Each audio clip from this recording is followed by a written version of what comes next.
Hello guys welcome back to my YouTube channel. So आप समस्ते केमती अच्छा मुझे आशा करुँच समस्ते बहुत ही भले थे। सो आज ब्लॉग बहुत स्पेशल कहीं आज आम बनवा सुपर टेस्टी भेज बिरियानी। आ बिलीव करूँ जे मैंने भेज बिरियानी को ऑर्डिनरी भावती ना से मैंने जदि आज आम रेसिपी देखिए आ टेस्ट करेंगे ताहले स्वाद आपड़ के भूली पारे। सो मु आम भौणी आम चल जाइलु मार्केटिंग करने एंड चलतु देखा आज आमर ये कैरी बैग रे सब कौन कौन सब जिनस अच्छे। सो आम जी भी जहाँ भी दरकार बेसिक जिनस गुड़ाक भेज बिरियानी जहाँ भी दरकार आम से गुड़ाक सब शॉपिंग करनी आसलु। सो देखिपे आम नहीं आसीलु आमर बासमती राइस जोटा कि आम भेज बिरियानी मूल दुआ एंड देन आम जी सब भेजिटेबल्स गुड़ाक नहीं आसलु देखिपे आम आनीलु टे पुदीना पत्र एंड ता सांगे आनीचु कैप्सिकम प्याज काकुड़ी पनीर गाजर आलू बीन्स एमती बहुत सारा परिबा गुड़ाक सब नहीं आसीथिलु। एंड गाइज मुझे कहबी मार्केट जावा बेले लिस्टा माने एते छोट थिला किंतु दुकान पहुँचा पर मने हला एटा भी नबा सेटा भी नबा। मु आ मोर भौणी दुई जन कैरी बैग धरी आसुथुलु आ रास्तार लोक मैंने देखिकी भाबुथिले एमाने बोधे होटेल खोलिया पई जाउछंती किंतु सेमती बिल्कुल भी नुहे गाइज। कहीं ना आज आमको बनवार था टेस्टी बिरियानी जो कि जहाँ भी आमर बेसिक सब जिनस गुड़ाक से गुड़ाक आम सब नहीं आसुला। मुझे आपको कहीदेली सब कौन कौन दरकार आ कौन कौन सब आम नहीं आसीचु। एंड आ गोटे इंटरेस्टिंग कथा जो आम पनीर नापी जाइलु ना दुकान रे पचारू अच्छी कि पनीर तो से ही जानी जाते एंड से दुकानी बाहर भाई कहले कहीं आज तुम घर पार्टी चली कि मुझे कहली आज्ञा आपड़ केमती जानले से कहते एति सारा जिनस धरीच आम केमती न जाना। सो सबुठ फास्ट स्टेप हूँ गाइज आपण मैंने गोटे पात्र में किसी पानी गरम करने छाड़देवे एंड से तेल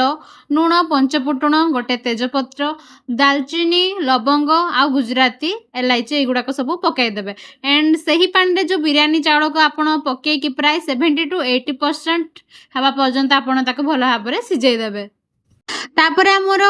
भेज बिरियानी जी भी जहाँ भी सब इंग्रेडिएंट्स दरकार तो से आपड़ जी भी आम भेजिटेबल्स गुड़ाक पूरा प्रॉपर छोट छोट साइज सब गुड़ाक काटिदेवे। एंड गाइज मुझे आपको गोटे कथा शेयर करी सो छोट जो आम थिलु ना से भावुलु अरे बिरियानी बनवा सतरे बहुत कष्टर काम केवल बोधे होटेल रे ही भल भल खावा मिले किंतु आज बुझुची ठीक इंग्रेडिएंट्स आउ टिके धैर्य थिले आपण भी रेस्टोरेंट भली स्टाइल रो भेज बिरियानी घरे थाई कि बन पारे। सो मु आम भौणी समस्त आम पूरा लगी पड़ी काटाकुटी सब कम करने एंड आपण मैंने कमेंट निश्चय कहे आपंकर फेवरेट बिरियानी कौटा भेज ना नॉन भेज। सो जो मैंने भी नॉन भेज से तो नॉन भेज न खाइले से रही पारते किंतु जो मैंने भेज बिरियानी लाइक भेज ही खाते लाइक मो टाइप सो से तो भेज बिरियानी ही सब किसी एंड पनीर एंड छतु बास आम लाइफ में एतिक ही आम लाइफटा सरी जाए किंतु चलते आम भेजिटेबल्स जी जहाँ भी थी सब काटिकुटा कलु आपण दरकार हिसाब से गाजर कैप्सिकम प्याज काकुड़ी पनीर आलू धनिया पत्र पुदीना पत्र एगुड़ा सबको काटिक आप रेडी करदे। देखु व्यूअर्स गोटे बिरियानी केवल गोटे परिवार बनेनी हाँ कि नहीं से आमको गाजर नापी पड़े कैप्सिकम पनीर प्याज आलू कहीं समस्ते निज निज स्वाद को नहीं आसती किंतु समस्ते एकाठी है ही तो बिरियानी असली स्वाद बढ़े हाँ कि नहीं। सो से भाई ठीक आम लाइफ आम के प्रत्येक लोक अलग अलग लोक आम लाइफ में आसती सो आमको केवे क्या छोट कि बड़ भाव उचित ना कहीं समस्त सहयोग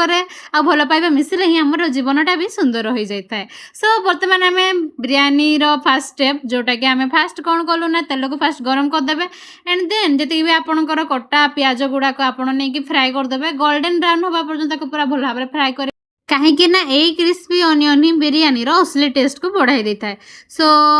चलतु देखा बर्तमान आमर प्याज तो तार धीरे धीरे फ्राए हो एंड ता संगे संगे आम साइड वाइज भी टी आम जहाँ भी सब कम था भी आम सारी दौलु एंड मुझे एका रोषे करूँ मो सहित मो भौणी भी से भी रांधुला मत हेल्प करूला रांधिबारे एंड देन देखिपे आमर सबकि परिबा गुड़ा जी भी जहाँ भी आम दरकार सबू काटिक आम रेडी कर देइथिलो एंड देखिपे ये आमर कैप्सिकम गाजर पनीर आ सोयाबीन अच्छे एंड राइट साइड आमर सालाड पे सब आम काटी देइथिलो एंड एपटे आमर प्याज गोल्डन ब्राउन हो आसता देखिपे पूरा भलसे हो जाए पूरा क्रिस्पी देखा जाउछे एंड एबे वर्तमान आम टे मसला बनईदे जो थे कि आम भेज बिरियानी करवा से अदा नहीं जाए रसुण नहीं जाए प्याज नहीं जाए सब अकॉर्डिंग टू आपण परिवार जी जन मेम्बर्स थे से अकॉर्डिंगली आप ने एंड देखिपे आम युवाक सब नहीं पूरा भल भाव पूरा ग्राइंडिंग करदे आप चाहिए माने अधा ग्राइंडिंग करें पूरा पेस्ट कले भी चलो किसी प्रोब्लेम ना एंड देखिपे गाइस आम एपटे भात भी आमर हो आसुए आउ से मैंने एत गरम होता है कि मो कैमेरा भी पूरा मैंने पूरा ब्लर हो गला देखिपे पूरा आमर 70 to 80% एटा सीझी आसला एंड देन आपको आम गरम पानी बाहर करके साइड करदे बिरियानी चाउलटा को एंड गाइस तापर आम जी भी आमर जहाँ भी सब परिवा गुड़ाक अच्छी टे भल भाव फ्राए करदे कहीं फ्राए कले टे आमर बिरियानी टेस्टा टे बढ़ी जाए सो देखिपे आम पनीर बर्तमान पकई देचु एंड पनीर आमर फ्राए सरलापर आम गाजर आउ कैप्सिकम ताकू भी आम फ्राए कर देचु एंड तापर चलते सांग मैंने बर्तमान आम मेन जोटा बिरियानी टेस्ट को बढ़ेबो सेटा होची मैरिनेट सो मैरिनेट करने आपन को फास्ट गोटे बाउल फ्रेश दही नापी पड़ो एंड देन आम जो रसुण आउ बटा आमर मसला जो जहाँ भी करूँ सेटा को आपण ये मैरिनेट रे मिसई देबे एंड देन आपण हिसाब रे आपण घरे जहाँ भी मसला थिबो बेसिक से गुड़ाक आप मिसई पारे जमती कि आमर होगला लंका गुंड हलदी गुंड धनिया गुंड जीरा गुंड गरम मसला एंड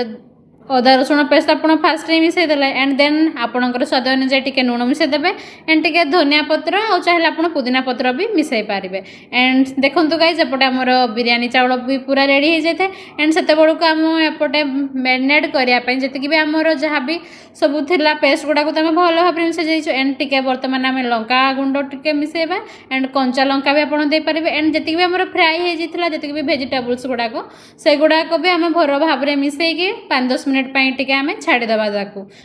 आउ हाँ व्यूअर्स आपड़ एते भजा पनीर आउ सब सब्जी को मिसाउछंती ना सेतेबेले आपन टिके हाथ रे किंबा चामच रे धीरे धीरे मिक्स करेंगे जोरे मिक्स करेंगे नहले आमर पनीरटा भांगी जीव एंड ए समय आपन को गोटे कथा कहबी आम जीवन में ठीक सेमती सब जिनस को जब आप जोरे धरी रखिए ना ताले से गुड़ाक भांगी जाए किसी संपर्क किसी स्वप्न आउ किसी समय को धैर्य संभाड़ा ही पड़ी थाए आमको सो बर्तमान आम आमर भेज बिरियानी आम प्रोसेस पूरा स्टार्ट करदे आप देखिपे एमती गोटे आम हंडारे नहीं जावा किसी तेल एंड देन प्याजटा को आम टे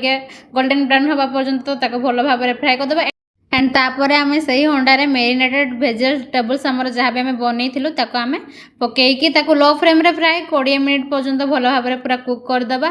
एंड आपन को टिके धैर्य धरिकी वेट करने पड़ो से बेलू देखु व्यूअर्स बासना एबेठारु माने एते सुंदर आसुचे जे सतरे एबेठारु खाଇବା ପାଇଁ इच्छा होचे सो सेते बेलको हमरो प्राय 20 मिनिट परे हमरो हे आसी थाए सो सबुठु फास्ट मेरिनेटेड भेजिटेबल्स रे आपण फास्ट राइस पके देबे एंड देन पुनी भेजिटेबल्स एमती लेयर बाय लेयर संपूर्ण पूरा कढ़ेटा को पूरा भरी देबे एंड देन ताको टिके दम देबा पई आपण को पुनी 10-15 मिनिट टिके वेट करया पई पड़िबो एंड गाइस आमर भेज बिरियानी फाइनल लुक किसी एमती थिला एंड एते टेस्टी देखा जाउथला ना आपन को कोन कहबे सो मुझे आपको गोटे उदाहरण देवी जमी जड़े चाषी से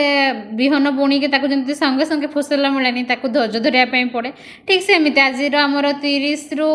50 मिनिट्स भितर जी भी टाइम आमको लगिगला बनवाई तापर जो सुंदर रिजल्ट मिलला ना बहुत ही टेस्टी थिला एंड मु गाइज देखु खाई आपको कहूँ केमती लगुच एंड मु खाई सारापर तो माने मत बहुत ही ज़्यादा भल लगे वाह सतरे राइस परफेक्ट आ पनीर सॉफ्ट आउ भेजिटेबल्स क्रंची मसलार जो फ्लेवर आसूला ना एकदम अमेजिंग आपण मैंने भी घरे यहाँ बनईकि निहाती खातु आम आपन को गारंटी देकी कहूँ कि आपड़ केवे निराश हेबेनी एंड आप समस्त खातु पीतु भले रुहतु एंड देखा नेक्स्ट ब्लॉग रे एंड जय जगन्नाथ।